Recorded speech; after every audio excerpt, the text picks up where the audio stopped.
Hello, hello, and welcome back to the Wheel Talk podcast. My name is Abby Mickey, and I'm here to talk about women's professional road cycling with friends. Today, we're going to talk about the season as a whole, some of our favorite moments, favorite riders, favorite teams, answer some listener questions. We have audio messages from listeners. Yay! With me today, the OG crew, Loren Rowney. G'day, everyone. Good to be back, wrapping up the season. Finally, November. How did we get here? And Gracie Elvin. Yeah, hello. It's been a year. I think we say this every year, but it's kind of fun when we do a bit of homework before this episode to be like, oh wow, was that this year? Oh yeah, that was cool. Yeah. So that was fun. Yeah, it's totally insane to think back on Omloop. Yeah. Good starting point. I went back, I was like, all right, pulling up all the World Tour results.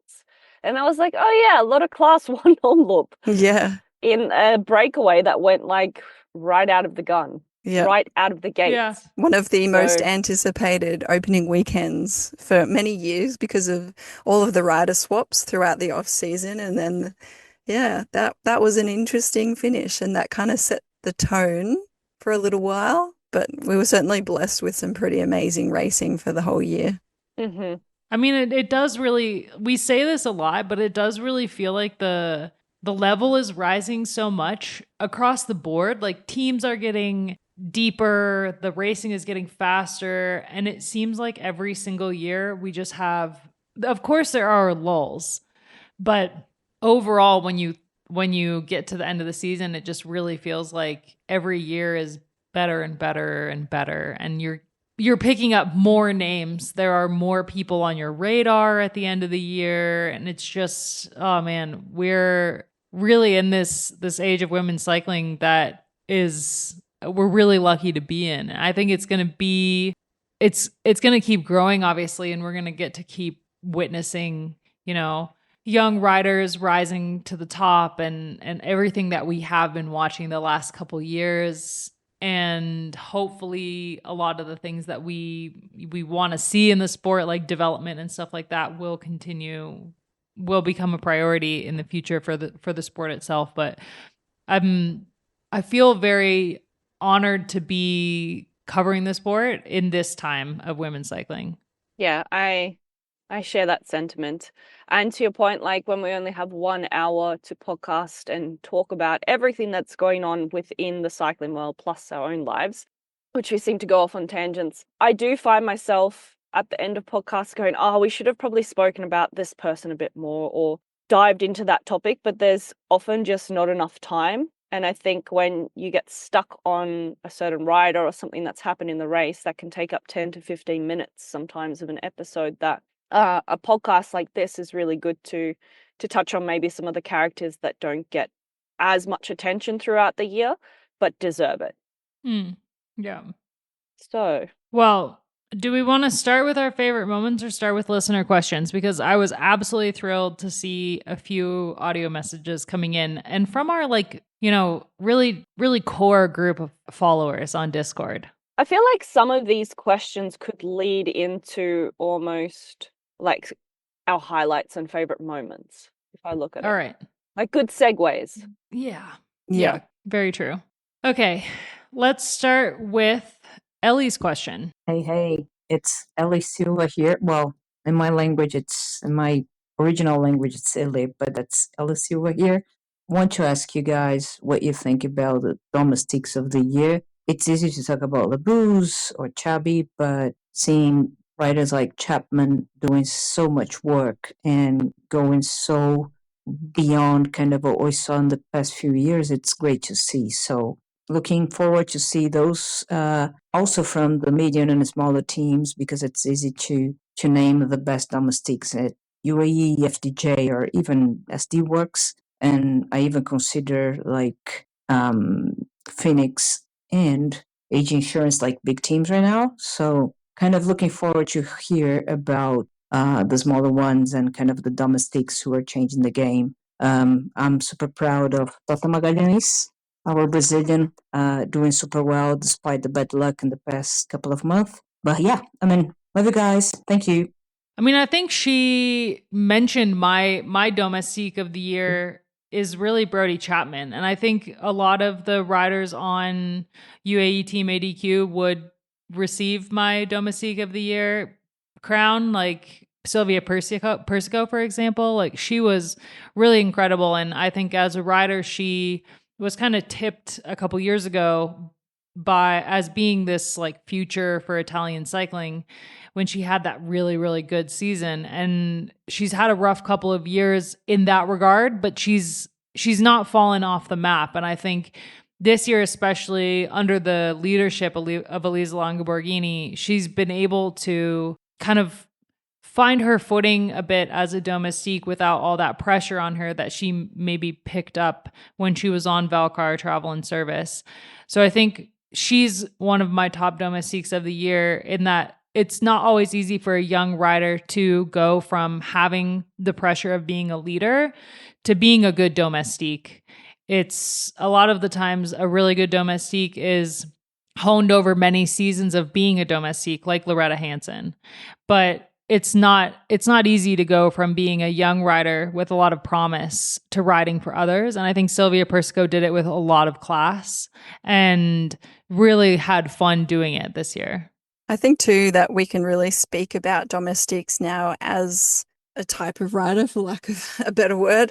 I think in the past I was quite staunchly saying you have to be a good domestique but be able to win, to be, someone that we would talk about or rate. But now I think we can finally talk about domestiques as being such a valued role in their own right, and not someone that we are putting pressure on to look to in the future. I think that's just definitely something we're going to naturally do.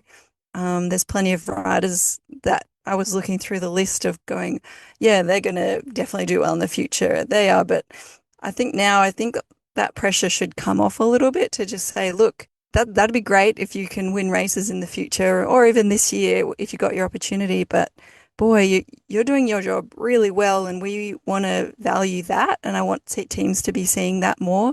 And I think, of course, there's a handful of riders in the peloton that are valued for that. And Loretta Hanson is a great example of that. But I think that we're seeing that front group swelling every year of getting over those tough climbs through those hard races. And we're seeing better teamwork now, instead of just a big messy group coming to the line and people trying to get top 10s and top 20s with their teammates.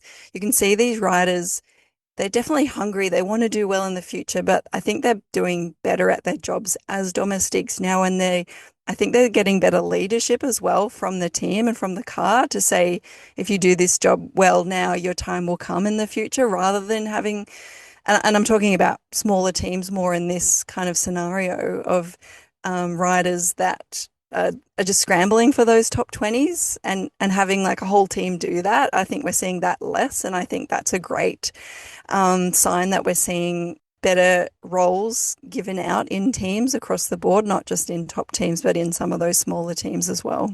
I think when we look at professionalization of the sport in general, and we look to men's cycling, at some point in your career, I would say quite early on, and I'm referring to the men's peloton here, it can become clear that if that is what you want to pursue, as let's say your career within cycling is to be a really well-established, reliable domestique, then you can follow that trajectory. And like you were saying, Gracie, have that backing of the team and not feel that pressure. And of course, sometimes domestiques have their days. They occasionally do get the win, or they go in that breakaway that sticks. So those opportunities do come.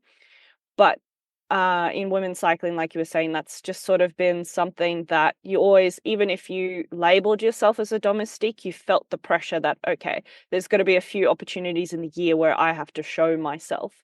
And I really do hope, and I think some of the teams, like you said, do value domestiques, probably the bigger ones, but it's all comes down to that reliability, and then completely removing yourself from the mentality, I would say, of wanting to win anymore. You still need to know how to read the race and be in the race, because you never know what could happen in a race. Like I was saying, sometimes the break goes and sticks, or we have a situation like Umloop het Nieuwsblad. So you still have to have that instinct, but yeah, I really hope moving forwards, if someone decides, and I always go back to Jess Allen, who really wanted to be a domestique, and she liked being in that role, and she liked the pressure of being a domestique, but she didn't want the pressure that comes with having to be a leader, which is fine because there are different roles within a team across all sports. So yeah, I hope as the sport continues to grow and professionalize that this becomes something that early in your career, if you say that is what I want to do and I want to be really good at this, that the team backs you and supports you, and you're not left at the end of the season not having a team, which we've seen with some riders. I think you also highlighted one rider that for me was one of the best domestiques of the year in when you said, Loren, about like they get their opportunities to win as well, because someone who really stood out for me was Magdalene Valieres, Yeah, Mags. she was on my list. She was incredible at the tour. Yeah, like incredible domestique. And I think a lot of the times you can see the strongest domestiques perform well at a national level race because they don't have to ride as a domestique and they get to swap roles. And I mean, I have the privilege of living with one of those people who is one of the best domestiques on the men's side, but when it's a national level race, he gets to race for himself, and I mean he's pretty decent. And I think Mags kind of falls into that situation, into that kind of box where she's been a domestique at EF Education Oatly for a few years now as a young rider, kind of finding her footing and figuring out what kind of rider she is. But especially at the tour this year where the team was racing for Cedrine Creval, she was always where she needed to be, and she was so strong. She was consistently the second best rider on that team when it came to finishes, because she was always there when Cedrine needed her, so she was at the pointy end.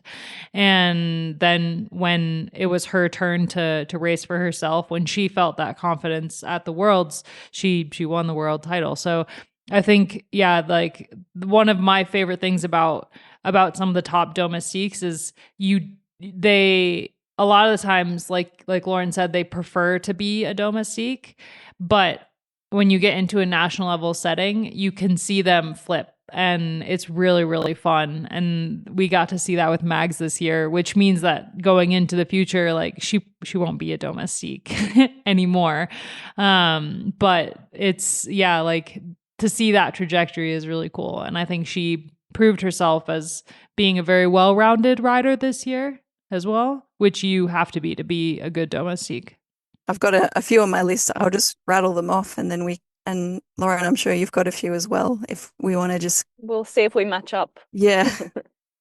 So mine kind of speak to my top teams as well, but we'll go into that later. I had Margot van Pachtenbeker from Volker Vessels. I think she was a really great example of a domestique for a small team that had some really good performances this year, but she was really one of the workhorses. Same for Ella Wiley from Jayco Alula. I really saw a lot of her, and I think she's obviously got some good things coming in the future, but she was pretty handy to some of her teammates this year.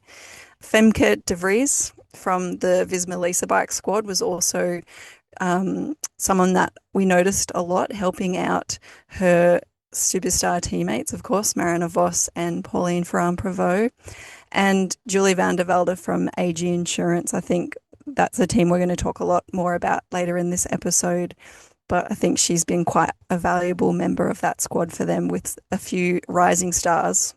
Yeah, I agree with all of those. And I just want to add from AG Insurance, Mireia Benito. I thought she was phenomenal this year.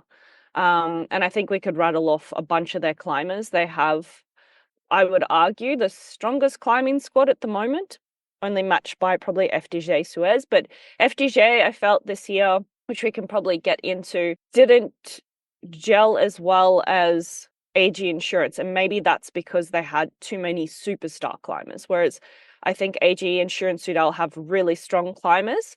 But again, back to that point of the mindset, maybe at this point in their career where it's very clear who their leaders were, and they were happy to support and back that and work as a team, and hence why they were so successful this year. I mean, I think part of that conversation around FDJ, Suez, and great domestiques is Eva van Acht, who is joining FDJ Suez next year from Visma Lisa Bike after being on Visma Lisa bike since 2023. When it was Jumbo Visma, she's going over to FDJ for 2 years, and she was kind of like one of the, I think, bigger named domestiques this year, but she was really crucial to Visma Lisa bike's success at the Tour, and other races as well. But obviously, that's where they had their biggest results of the year, that team. And how do we feel like Elise Shabby, I would say, like when during her time at Canyon SRAM, started off as that like domestique who was always going for the polka dot jersey, and now that's like a storyline that I quite like, what we were discussing about domestiques, where it was clear she had the intention to be a leader, and now she's gone to a team where yes, she has to share leadership with Demi and the other leaders, but when given her opportunity, she's really gone for it. I thought she had a phenomenal year as well. I think, I reckon we saw the best of Alicia Bay this year, even though she wasn't necessarily going for the results. I really enjoyed the way she raced. Yeah, she's definitely like a rider who was a domestique and is not a domestique anymore. No. She's like a Russo. Top class. Yeah, true. Who really was a domestique at SD Works Pro Time and is now, well, we'll talk about her as well. Let's hear from one of our other most prominent Discord members. This is Lay Mango. Hindsight is 2020 and the season is over, but if you had to make one draft change for your draft picks, who would it be and why? And we could start from the bottom ranked all the way to the top ranked team. Well, one change. I think I would make multiple changes. and she did say in her voice note, start from the bottom. So I think she's referring to me, right? Like at the bottom. Yeah, from like almost winning it last year to coming last. I mean, I think I learned the lesson that I need to be there during the episode if we do it next year and pick my riders. And also, Lauren's first change would be being present. Yeah. Second change. That's probably a good start. Choose my dream riders instead of other riders. Yeah, that was, I think, as well. I mean, I got Lotte Kopecky, and you would have assumed if you had Lotte Kopecky, that's a bit of a golden ticket to at least a top 3 in the UCI. But we know that she just didn't have the year that she expected. And I think that was my like big points earner. And I'm pretty sure I have Kim Lecourt, right? Kim Lecourt helped, but imagine if I had had Lotte and Kim. I mean, you had also like Daria Pikulik missed most of the season. Sile is still not like quite at the level that she was at a couple years ago. Still working on that. Like you had some bad luck thrown in there. So I'll just leave it at that. It was just a bad year for my riders. It happens. It really happens. Except for Kim. I think Georgie's going to be pretty thrilled to have beaten you. She went into her first year on the draft thinking that for sure she was going to lose, and in the end, she walloped you. Who won, actually? Gracie. Round of applause for Gracie. Thank you. Well, first of all, I'd probably just change my team name because I was never very happy with that. I felt like I didn't put good enough thought into it at the time. And then, of course, Abby ruined it anyway because I thought she was going to take Demi, but she took Elisa, which was really the crux of my team name. But she won you the whole thing. She certainly did. Although my pretty much at least the top 5 of my draft got a lot of points. I'm very pleased with a lot of my picks, not just Demi. I got lots of points from lots of other riders. So I don't really think that I need to change anything because my bottom 2 riders, they just didn't have the year that I thought they would have. But like, you can't blame them. That was Micah van der Duin and Kim Katzow. And I would feel mean to say that I would swap them out because I believed in them and I still do. They've got a lot of talent and they'll come back again. So I already had way too many points, so I'm good. Sorry if that sounds like I'm gloating, but I am. That's her second. I love that. I love that, Gracie. What about you, Abby? No notes. Well, yeah, just to rattle off the draft ranking at the end, Gracie takes it with 16,903 points. Tilda Price coming in second, 12,744. Her best scorers, Lorena Wiebes, Puck Peterse, Noemi Ruig, and Mavi Garcia. Mavi, really, yeah, good pick there. Matilda Reynolds. Third, a closer behind Tilda than anyone was to Gracie. Her top scorers, Reusser, Pauline Fran-Prevost, Anna Vandenbregen. So some big names on hers, but could not win her. The overall, I think she'll be happy with a podium finish. I was fourth, which honestly, I think I finished fourth last year as well. So, I am where I am. My top scorers, Elise Langenbergini, Caroline Swinkles, Voss. I think that I picked, Shirin, hoping she would come out of the iliac artery endofibrosis surgery a little bit stronger, and I think she will next year. I have no doubt in that. Scarlett Soren maybe would swap her out, but I don't think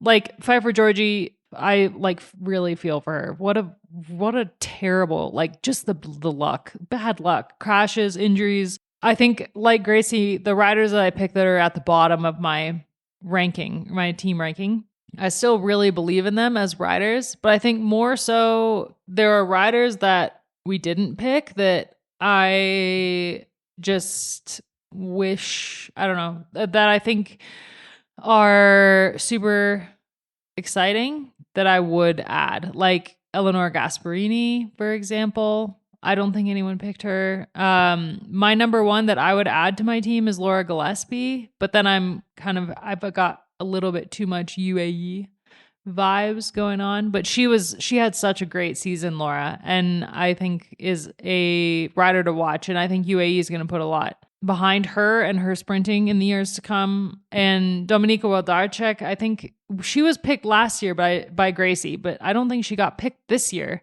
And she ended up being one of the like top like up and coming GC talents of the year. So definitely Dominika, I would kind of have an eye on her for the future. There's a couple riders. Yeah. We picked a lot of riders that were really promising at the end of 2024 and then didn't have the follow-up year that they would have wanted. And I fear we will fall into the same trap again next year, but that's kind of that's the gamble, right? Is will they back it themselves up? Yeah, exactly. Yeah. You got to try and pick, and I know I came last, but you're looking for like the Kim LaCourte, exactly. Right? That sort of rider. And Georgie, who finished right behind me, 1,000 points or so, less than 1,000 points behind me.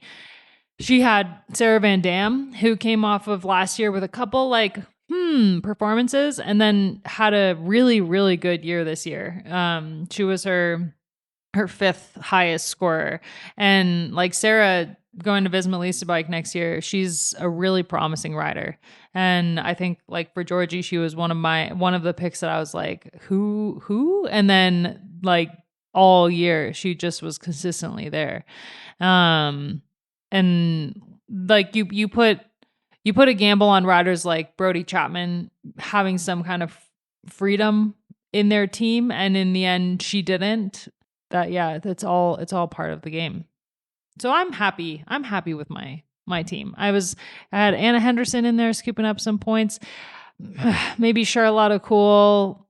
I would maybe swap her out. Yeah, but based off 2024, again, you would have thought she would have come out guns a-blazing. Yeah. I mean, I did better in the women's league than I almost won the men's league last year, and it would have been a huge bragging rights situation for me, since I don't cover men's cycling, very firmly in the bottom of the ranking this year. Like even behind, they made a undrafted team of the riders that we didn't pick, and I'm very far behind even the undrafted. So got completely demolished by my husband, which he doesn't listen to this podcast, so he won't know to bother me about it, but I'm very bothered internally about that. Care a lot more about the men's one for some reason, I think, because I just want to prove them all wrong. Whereas with you guys, it's just really fun. Fair. All right, let's move on to Dan's question. Looking back at 2025, I'm sure you all will be discussing the top riders, the top teams, who had a great year, who didn't. I would be really interested in hearing about staff members for teams that you thought had a great year, that made a real difference and a positive impact for their teams in 2025, whether that's a manager, a coach, a DS, a soigneur, people that you maybe thought, wow, I wish they'd been working for my team when I was racing, or just really you felt made a difference in their team this year and really took the team to the next level, but were more behind the scenes than maybe some of the riders. Thanks for any answers you can provide. You all are legends. Have a great day.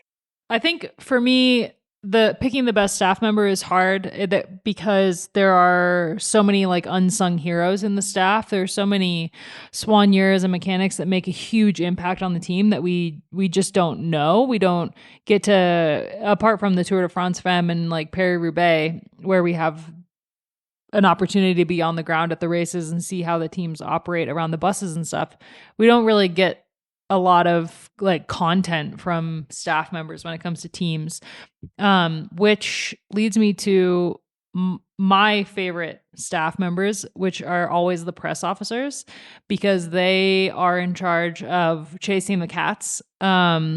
They have so many requests from so many different outlets and languages and everything throughout the year. And they're most of the time incredibly pleasant people, but there are two that really stand out to me. That's Amy Cameron over at Little Trek. She's phenomenal. She's always on it in the responses and gets me what I need in a timely fashion. And of course, Thibaut over at FDJ Suez. He is the best press officer in the game, and we're going to miss him so much in the future. He's been incredible at getting us an inside line into that team when they were a smaller team, and now this year as, you know, one of the top teams in the peloton. So I would say, yeah, the press officers, most of the press officers for me. There's a couple that are really hard to pin down, but Thibaut, Amy, those two are unbeatable. Good shout out. Yeah, I don't know if Amy listens to the pod, but shout out to Thibaut. Yeah, we did bump into him at the Tour de France Femme, and he let on the news that he will no longer be working with the team, which is unfortunate because he's a really good guy, very enthusiastic about our sport and driving it forwards.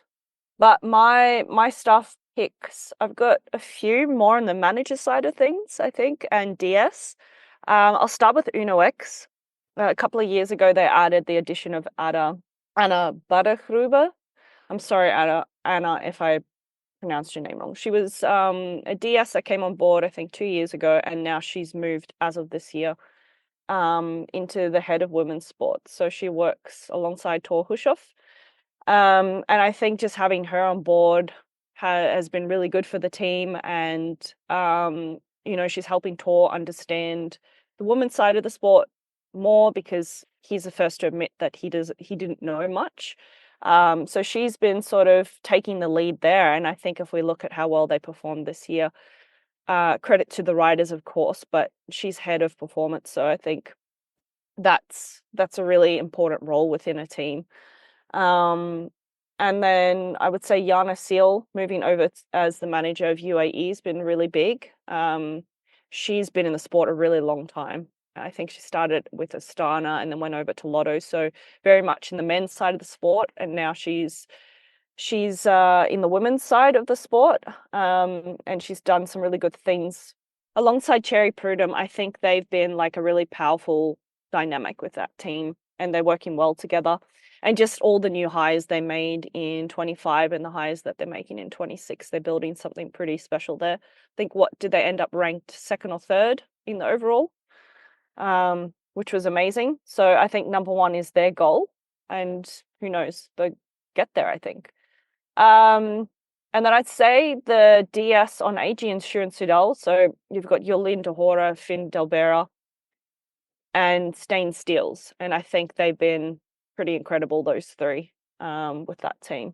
So that's kind of my point of view of top staff members that are making a difference.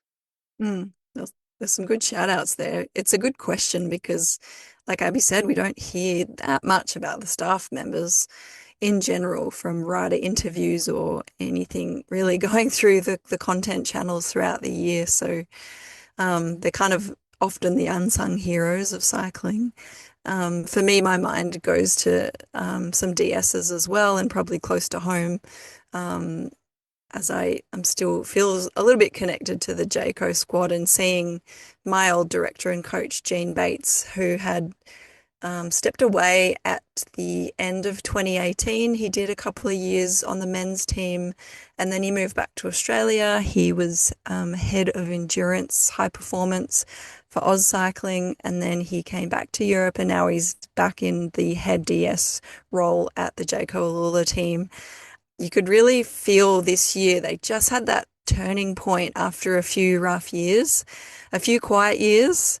I think the culture of that team has really changed a lot since Annemiek and Spratty left, and a lot of other top riders have come and gone from that team. But it feels like it took a step back there for a little while, but you could tell that they were really digging in with a few systems and processes earlier in the year.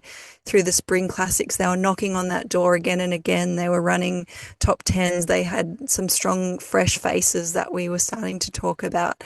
And then Mavi Garcia's win at the Tour, that was incredible. And I felt like that and some of the other results there from the other riders really started to open that channel back up to them of seeing themselves as winners.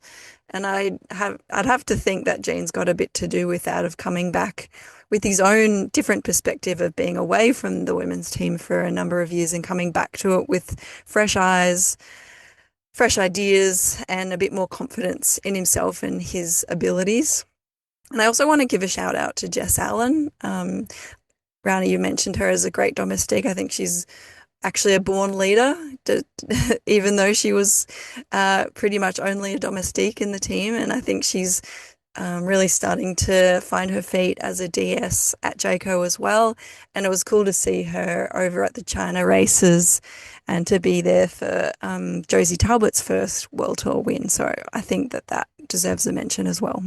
The best directors are always domestiques, and I will die on that hill. Like, the when you have a rider go from being a domestique to a DS, the thing about a good domestique is that they need to know what every single rider on the team is capable of doing, and how they need to be able to read their leaders and know how to help their leaders succeed, which is exactly what a DS needs to do. A DS needs to know how their leaders are going to win the race and put all the pieces together. And a domestique is just that. And so for Jess moving into a DS role, it's not surprising to me at all that she would excel at something like that. And she's not said what she's doing in the future. Her plans remain unknown, but Amanda Spratt was at the DS course in Switzerland last weekend. So curious to see how that goes. Speaking of great domestiques. Yeah. Watch this space. But yeah, I think it's just so exciting to see more riders move into DS roles on the women's side. More riders stay in the sport, and we had a question about that a couple of weeks ago. Like, are there more opportunities for former riders in women's cycling to stay in the sport? And it's absolutely true. But I think more riders are also, just because there's more money, there are more jobs. Their teams are more interested in a former rider, or former riders are more interested in staying in the sport. There's less like burnout, I think, of riders when they leave the sport. Less riders are like, I never want to be near this again. So it's a combination of being more opportunity and more willingness to stay. And so I hope that we do see more riders step into DS roles, because I think that is changing the way that the women's peloton races. for the better. A lot of the time when you have like a former male pro step into the women's space in DS, like they have to learn bike racing 101 all over again because it's not the same as what they're used to. And if they try to force a women's team to race like a men's team, sometimes it works, but it's very rare. And a lot of the times it's not fun to watch. I think that's actually where that combination I mentioned before in AG Insurance is working so well between Finn, Jorlin, and Steen. And I had a conversation with him at Dwarsdorf, London, more so him talking at me. And I just didn't agree with a lot of the things he was saying about how women race. But then he was, of course, coming in with a male brain, a male perspective from males racing. And I think they found that balance now and it's working well. And I know the women on that team have a lot of respect for him. So they've found that nice balance, I guess. And it's good to have the different opinions and different ideas. Yeah, not to say that like I'm sure Tom's has male can't DS a women's team. Yeah. But I think if it's just a bunch of men, which is what it used to be, always was before. Yeah, I think, and not to say some of the men who've been in the sport the longest time are fantastic, but yeah, like you were saying to your point, when they come across from the men's side of the sport, like they do need a lot of guidance. Oh, Tom's is the first person to say that he doesn't understand women's cycling at all, and he would never direct a women's team because he can't look at a race and say this is how you would win. Although I think he would be a pretty damn good women's DS because he's got great feminine intuition. I think he could learn it. You should come over to the women's side of the sport. Don't go figure it out pretty quickly. Yeah. All right, we're gonna hold off on Scott's question plus an unknown caller did not identify themselves for a future podcast, but absolutely love getting these audio messages. Like the smile that I have is ear to ear whenever I get one of these because I'm always getting the freaking geek warning ones. And I always start the audio message really hopeful. And then they start talking about what bike they ride. And I'm like, okay, this isn't for me. So thank you to everyone who took the time to go to escapecollective.com/hello to send us an audio message. Keep sending them because we will answer them.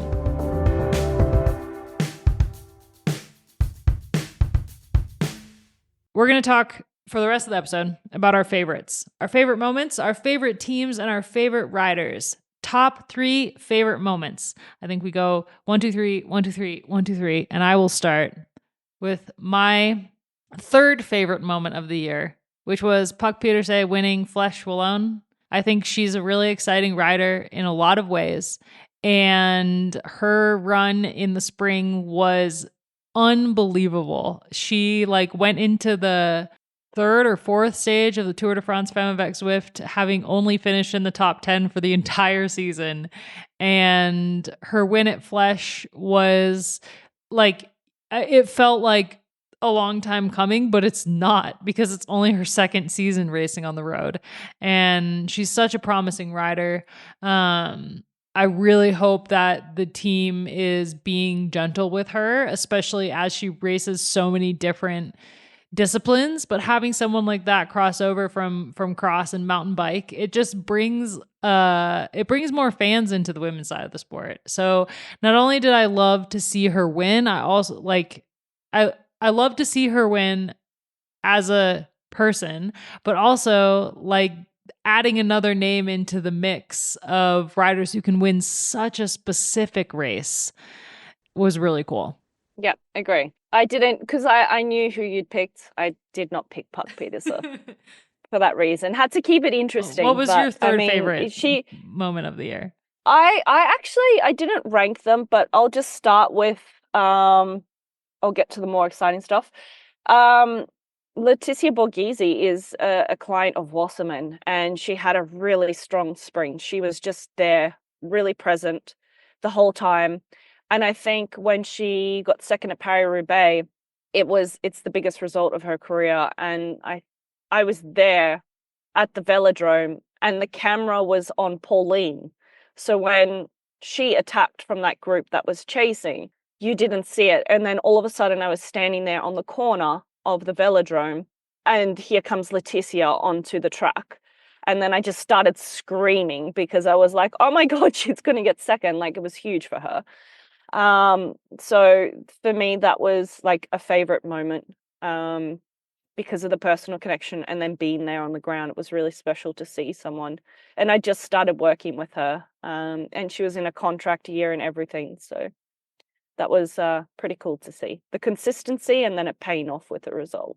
Yeah, I didn't have mine ordered either, but I'll start with Kim Lecourt's win at Liège-Bastogne-Liège. It was kind of not exactly a breakthrough performance because she'd really been on the rise, but it was really one of the first big wins, proper wins for her. And just the sheer joy in her face of like, oh my God, I just did that. And that course always throws up a great race. So it was very entertaining. And she had been so close in the spring races before that. So that was cool to finally see her nab that and then really cement herself as a rider, one of the riders of the year that we were really talking so much about, especially in the lead up to the Tour de France Femme. Yeah, she was like such a special case of one of those like once every couple years you have a rider like Kim who who kind of like is hovering around the top for a season or two and then has this breakout performance and then they're just there. Like Lotte Kopecky was very much that for a couple years. She was, since her Giro win, which I think was 2020, the stage she won of the Giro, and that was like really a breakthrough performance for her. Up until then, she'd only really won smaller races in Belgium and maybe like no World Tour races.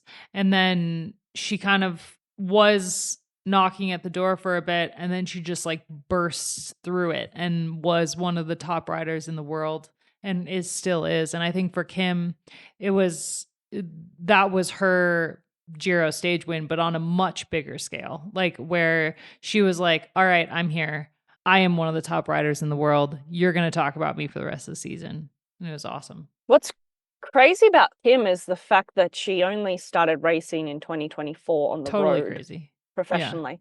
So she told me the story. I actually met with her the day before Flèche Wallonne, and we were talking about the race, and she's like, do you know the only other time I've done this race, I came last. And then she ran, I think, a top 12 or something. I can't remember. And then a few days later, won Liège-Bastogne-Liège. So she did that race in 2016 or 2017 on some small team and came last. And then she shows up in 2025 and wins Liège-Bastogne-Liège after only 1 year of racing as a pro.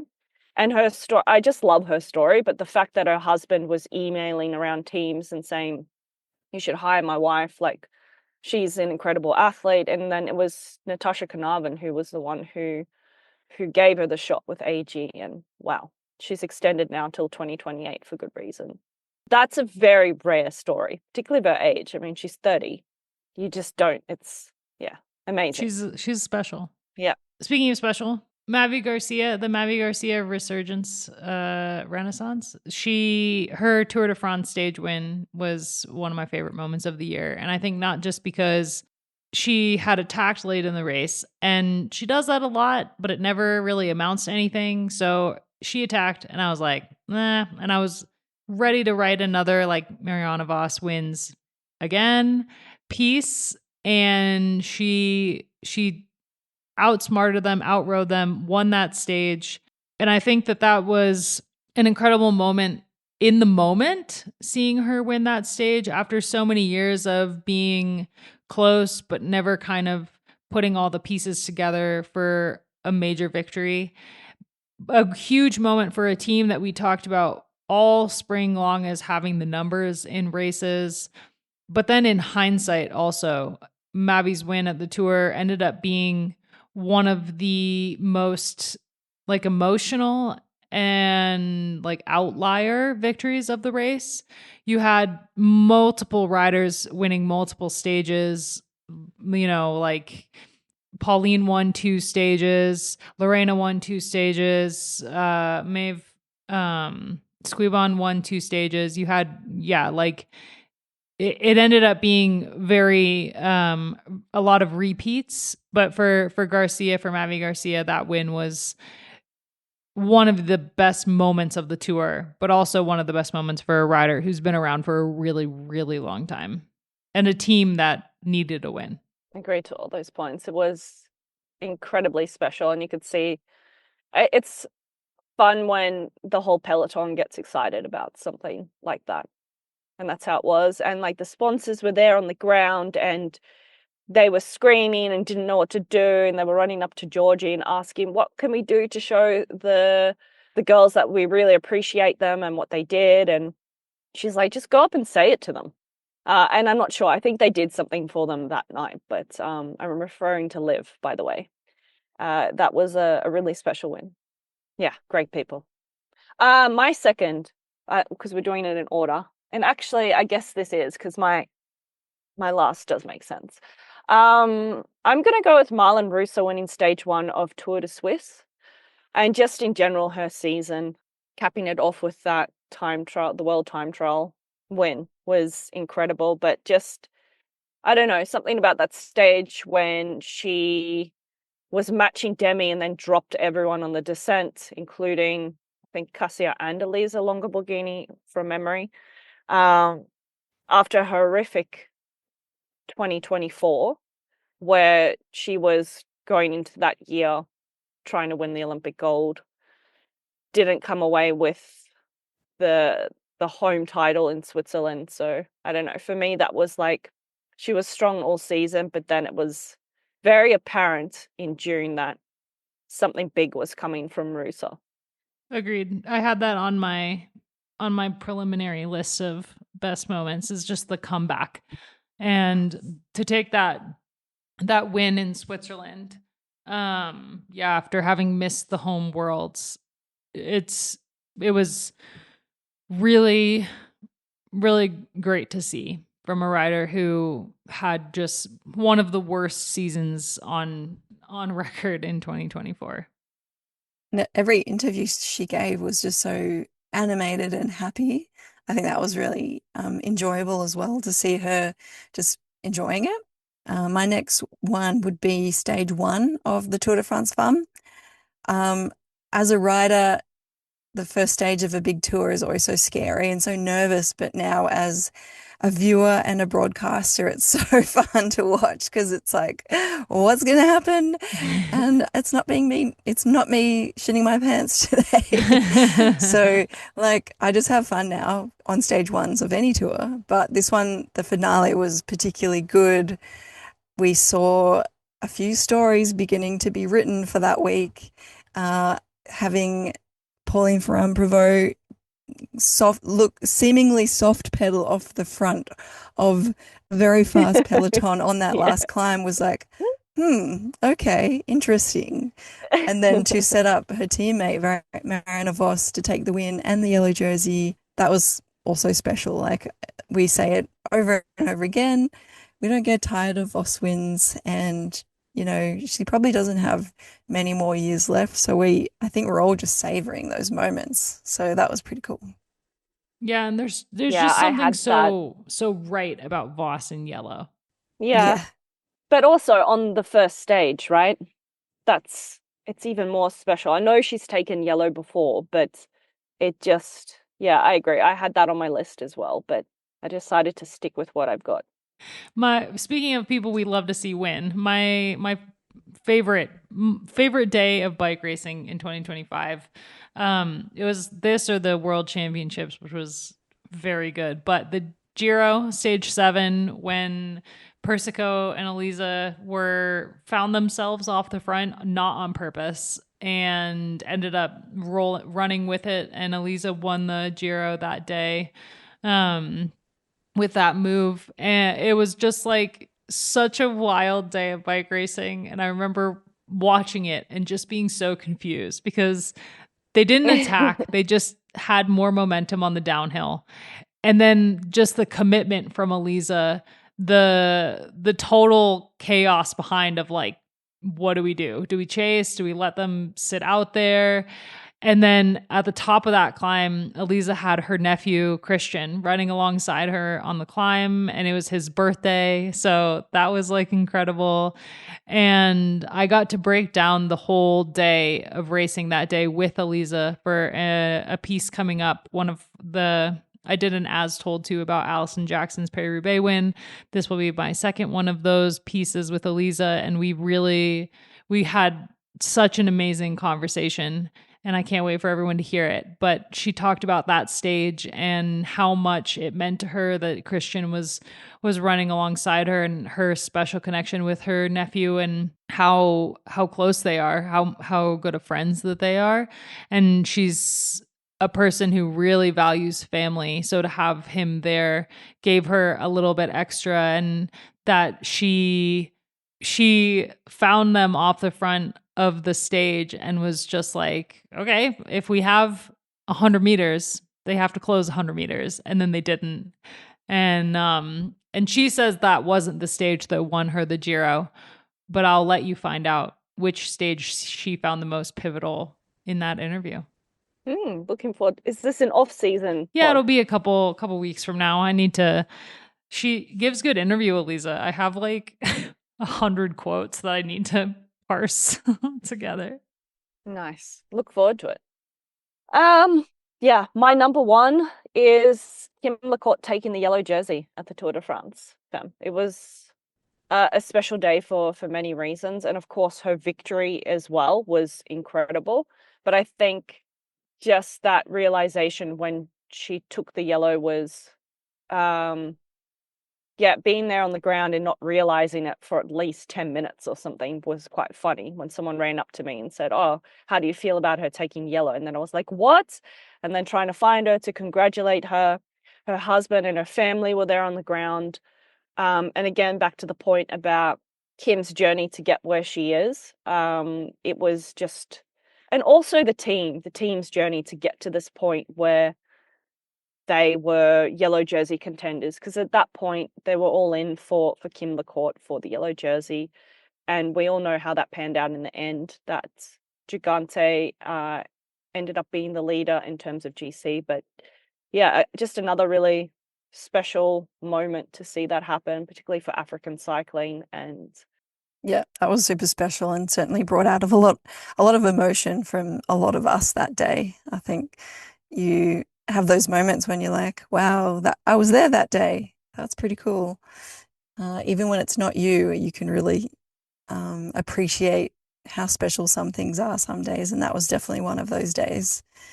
My last one, and probably favorite of my list, is Milan-San Remo. For the first time, it finally happened. Couldn't tell you what happened for most of the race, but boy, that last 20 kilometers was great. And I think it was just the anticipation of the race, similar to a stage one feeling of like, what's going to happen? How's this going to play out? Who's looking good? Of course, we had a few spring races before that, so you kind of had a bit of a sense of who was coming good. But, there was, even in the men's race that's been going for a long time, it's still such an unsure finale of, is it going to be the late attack, or is the sprinter going to be able to pull it off? And of course, we've got so many amazing names, and it's one of those races that can pull a whole range of abilities because of that belief that the way you could win it could work.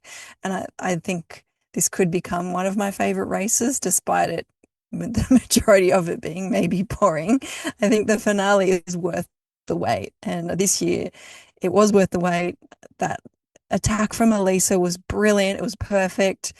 It took us all the way to the line. Lotte Kopecky absolutely drilled it. Super domestique of the day. And Lorena Wiebes, a worthy winner. I think anyone would have been a worthy winner on that day, but just the way it played out was so exciting. I really enjoyed it. I understood the hype for Milan-San Remo for the first time ever this year. Because I've always been like, this is the dumbest race. Like, yeah, the last 10K is exciting, but it's so boring. And this year was the first year I was like, okay, fine. I get it. I get why it's exciting. All right, let's just, I think we kind of highlighted some of our favorite riders and favorite teams, but we can make it official. For me, my two favorite teams of the season, or the two teams that I think did an exceptional job of racing with what they had, were UAE Team ADQ and AG Insurance Sudal. I think for UAE, they're a team that put a lot of thought into their roster and what every rider would bring to the table, and then they executed it really, really well. They also, just from talking to Eliza and Brody, they're a team that is incredibly organized when it comes to their big goals, and that seems like something every team would do, but they don't. And it made a huge difference, especially going into the Giro, just with, you know, what the plan was and who was important to that plan. So yeah, really, really loved seeing them kind of execute what they wanted to do this year. And AG Insurance Sudal, a team that has traditionally been able to spot talent and nurture riders. They were just so incredible this year with the riders that they bringing new riders into, elevating riders that they've had on the team and making space for riders like, you know, Gigante to excel. So those two teams were, for me, I think, the two best teams of the year, if you don't just look at results. Yeah, I went off basically the same thing, not just results, because I guess if we looked at the UCI ranking and you just picked the top two teams there, then That's day boring. done. But yeah, no, I agree with you with those points. I mean, honorable mention as well to Visma. I thought they raced incredibly well this year. And since bringing on new management, I think everything is just starting to gel there, and they know what they're doing. Very professionally run team, investing a lot of money into performance, and taking those next steps, taking bits and pieces from the men's team, but also keeping the identity of the women's team a little bit separate. So for me, that was an honorable mention. And then, yeah, I guess we could talk about the heavy hitters, but yeah, my standout two teams for the year and favorite to watch was definitely AG Insurance and UAE. And also honorable mention to UnoX. Yeah, I would agree with all of those points too. I had Visma down just because of Pauline's performances this year. To pull in a rider of her stature, from her history on the mountain bike and road and cross, things she's done in the past, where she's at now as a mature athlete. There was so much question mark around how they would manage her, if she would be ready. Worlds in 2024, it was very lackluster, and for her to turn that around so quickly and to achieve such huge results this year was impressive. Voss is still vossing, which is very cool, as we've already mentioned. But yeah, they actually had some great performances as well from some of the other riders. So I think I agree with what you've said. I hope that internally that it feels good for those riders, because certainly on the outside, I'm starting to notice other riders too that are really starting to make their mark on the sport. And I want to make an honourable mention to the Volker Wessels team. I think they were my favourite little team this year, and particularly at the Tour de France Fun, they were excellent, especially with Aline Janssens. But like, they had probably 2 or 3 riders in the front group almost every day. So it wasn't really just one rider doing the heavy lifting for them. I think that they maybe are the next Phoenix or maybe AG. So I think watch this space. But I actually would love it if they just remain as they are, and a really great breeding ground for talent to go to the bigger teams and to learn how to race, to learn how to win.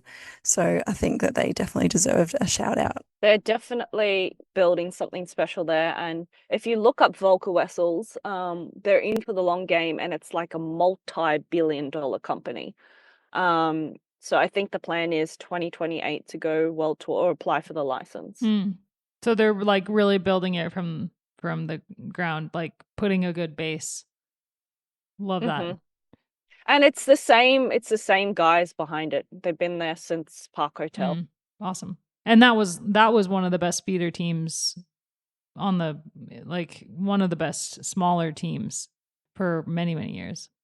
Top riders, I think it's easy to pick a top rider because she had the most wins of the year. She was completely unbeatable. I am so sick of typing her name into the headline of a story, and that's Lorena Wiebes. I mean, on and off the bike, she was incredible this year. Every single interview was great. I think that for those who listen to Emma and Florty Mackay's Peloton to Gossip, like the episode with her, you actually got to like see a bit more of her personality in that conversation with people who know her, and she was so much fun. And I think you can see how much fun she has when she races a bike. And she was just like, she's an incredible talent on the bike, but she doesn't rely on that. She's getting better and better and better and better. And like for me, it's no question who was the best rider of the year. I think Wiebes takes this, like she took every single sprint that she was in this year. Incredible. Yeah, impressive. Absolutely unmatched. Yeah, she can't be beat in a sprint. It's amazing. And I had Reusser in there as well, more for the story of the comeback and how she changed teams, she changed focus, but she still kept her time trialing prowess. Like she still won the world, her first world's time trial title, which was a long time coming, it feels like. And like, yeah, she was incredible this year as well, but Wiebes is like on another level and a very pleasant human being, which you don't often find when it comes to sprinters. Yeah, she strikes me. I mean, again, we don't really know her, and you said that this podcast gives a little bit of an insight into what she's like, but as far as sprinters go, she seems more reserved, if anything. Like there's not much bravado or ego. It does. She gives off that. Yeah, like that she's just kind of, she doesn't like go into a sprint thinking, oh, no one can beat me. She goes into a sprint thinking, how can I win? Yeah, and it's also no body language. For me, there's no arrogance in the way that she sprints, right? She's the top rider of the year for sure. If you go off that track record, I mean, unmatched. No one got close. I was talking with a rider the other week about this and how if you're like a young budding sprinter, or even the sprinters that are well established, how teams approach these races where it's like, okay, today's going to be a sprint stage. Are we racing for second, or are we going to try and do something different to try and race for first? Because we know if it's going to come up against Wiebes, the chances are slim we're going to win.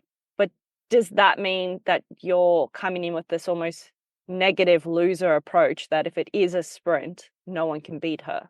It's just a really interesting thought, considering how dominant she is. I don't think we've seen anyone this dominant on the men's or the women's side. A friend. Mentioned her, but you can't not mention Pauline Ferrand-Prévot. She won Paris-Roubaix and, of course, the Tour de France Femmes in her first year back on the road after doing mountain biking for quite a while. So I think that's incredible. So I think it's hard to know what's next for her if she's going to continue on the road path for another few years. I'm sure she's getting paid nicely for it. But yeah, she was super impressive this year. And yeah, I like the way that she handled some of that more controversial press around the Tour de France Femme. That was a bit of a crap talking point, but I think she did an okay job there. And I think that really created some good narratives from media and other riders too, like Demi Vollering. So I think more of that talk in the future is definitely welcome, of being open and honest and not so secretive about how riders are doing this at a top level. Again, mentioned her again, Kim LaCourte. I think that she had an incredible year. I won't go on because we've talked about her a lot. And my honourable mentions are Niamh Fisher-Black and Sarah Gigante. They were standouts for me, especially at the Tour. Nee Fisher Black moving across to Trek, I think, was a good decision. I think she's starting to find her feet there, and she was just so impressive, especially on those last couple of stages at the tour. And Sarah Gigante, don't need to say much. She has definitely been talked about a lot this year. Her amazing performances at the Giro were, yeah, I think really finally told a global story of what she's really capable of. Hopefully she has some slightly better luck in the years to come with some crashing, and just her vulnerability and honesty around her weaknesses, which is her technical skills. I think she's not trying to hide that, and I'm really looking forward to seeing how she works on that in the future. Yeah, good shout. All right, well, we are wrapping up our coverage, our weekly coverage of the women's cycling for the season. Don't worry, we're not going anywhere. We're still going to have some if we get enough questions, we can answer listener questions, but we also have some really great interviews coming up for everybody in the coming weeks. The season's over, but the season is not over for us. So don't worry. We've got great content still, and the weekly newsletter will continue to roll out, and I will be giving it a healthy sprinkling of Nordic skiing for those of you who are okay with that. We'll wrap up this episode today with some quick obsessions. My obsession, Dancing with the Stars. I feel like every year I kind of like, I'm kind of meh on Dancing with the Stars. I watch the highlights, but this year has been really, really good. And a lot of it is Robert Irwin. That guy is like just a walking green flag, and I love it. Dylan Efron has also been really, really fun on Dancing with the Stars. But they also have Jordan Childs on, and I just love when there's a gymnast. Whenever there's a gymnast, I feel like they have an unfair advantage over everyone else. And she's been great. She brings a lot of flair. And I think it's just, yeah, it's been a fun season on Dancing with the Stars. Well, this is the second time you've mentioned Robert Irwin this year, I mean, Abby, he's having a really good year. I think it's a good thing that Tom doesn't listen to this podcast. He's right there in the room. I don't think he minds. No. Who isn't obsessed with Robert Irwin? I don't. That's a good question. I'm not obsessed with him, but I do want to go to Australia Zoo, and I've heard the family are now all moving to the US, if I'm correct. No, I think they're just there Even for Bindi. Dancing with the Stars, and then they're going to move back. No, I read an article in, I don't know, one of the Aussie news outlets that they're making the move, and I don't understand why. Gracie, what's your obsession? I've stumbled upon a podcast by an athlete that you guys might know her name, Rebecca Rush. She is a mountain biker, like more of an ultra kind of endurance type athlete. I raced against her when I was probably 21 in a stage mountain bike race. I thought she was awesome then. She's still awesome now. And she must have done a podcast with someone that I follow. I think I follow her online. But anyway, I started listening to it. When I start podcasts, I always start from episode 1. I like to know the origin story and how they develop throughout the season. And from the get-go, I just really enjoyed listening to her. Her podcast is called What's the Rush? And yeah, I'm not going to do a great job explaining her kind of intro, but yeah, it's just about self-reflection, and she does some really awesome interviews with some industry cool people, I guess, sports adjacent, psychology adjacent. She's just got a really nice speaking voice. She's really curious. She's obviously done a lot of her own self-reflection, and I'm just finding a lot of comfort in that at the moment. So that's my pick. Love that. She's I don't know if she's anymore. She's a Velocio ambassador. She's great. Yeah. Because I have to get going on to my real life, which is not as fun as this. My obsession is really easy and fun, and everyone can do it. Go to the skate park with your kids. I was inspired by Taylor Wiles. We've been to the pump track quite a few times, but I'd actually never taken the boys to the skate park, and Harry loved it. The little one, who's not quite 2, also enjoyed it, but Harry really got a lot out of it. So I will be hanging out at the skate park more often. Awesome. Love it. Well, With that, thanks everyone so much for listening. Thanks for following along this whole season with us. It's been incredible. And we can't wait to keep talking about more women's cycling. Bye. This episode was produced, edited, and mixed by Will Jones at Red Bricks Media.